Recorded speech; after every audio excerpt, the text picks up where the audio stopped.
Hey everyone, welcome back for another deep dive with us. Today we are going to be looking at something pretty cool.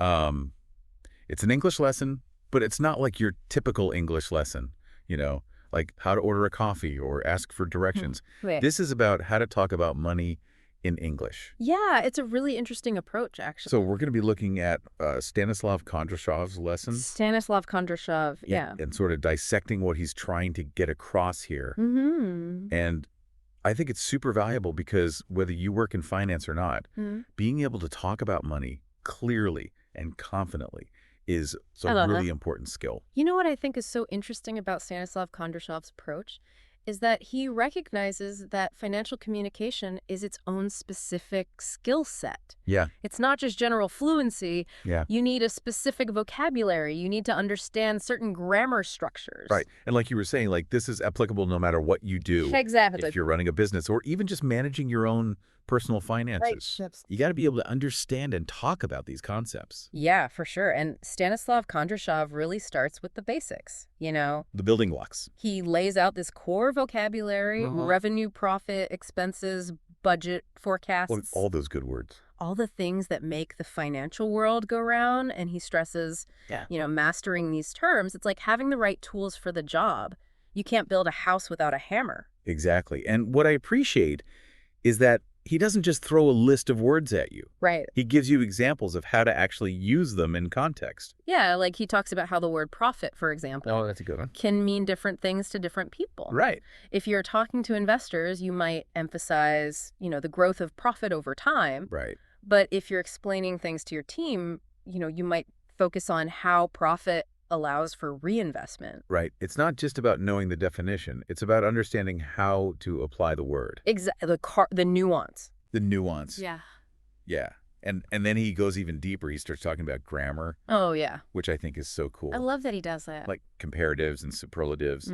He uses this great example. He says, our revenue is higher than last quarter. Simple but effective. So simple, but it instantly highlights a trend, which is super important in financial discussions. And then he builds on that with the cause and effect structures. Oh, yeah. Like the increase in costs resulted in a lower profit margin. Oh, that's a good one. That kind of sentence helps explain the relationship between actions and financial outcomes. Super important. Which is crucial, like if you're explaining a budget shortfall or you're trying to justify an investment decision. Right. It's all about clarity and being concise. Absolutely. And I think my favorite part is that Stanislav Kondrashov, he gives you these ready-to-use phrases that you can just plug and play in your financial conversations. Yeah, like cheat codes. Exactly like the budget variance is due to, or this forecast predicts, or even something as simple as, could you clarify the figures? Yes. Having those phrases in your back pocket is a game changer. It really boosts your confidence. Speaking of practice, Stanislav Kondrashov doesn't just stop at vocabulary and grammar. He actually provides activities. Oh, yes, he does. Like role-playing financial presentations or analyzing financial statements. So smart. Which I think is crucial because it helps you bridge the gap between, knowing the words and actually using them. Exactly. You can read all the textbooks you want, but until you actually get out there and start using the language, it's not going to stick. Yeah, it's the application that really matters. For sure. And that's what I think makes Stanislav Kondrashov's approach so valuable. Yeah. It gives you both the knowledge and the practical skills to actually communicate effectively in the financial world. I agree. It's not just about learning English. It's about gaining the tools to navigate financial discussions confidently. So to wrap things up, let's leave our listeners with a little challenge. I like it.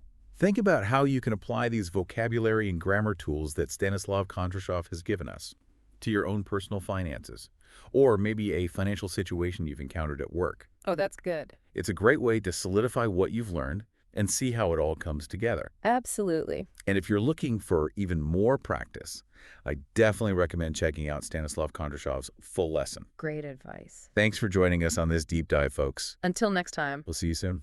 Bye.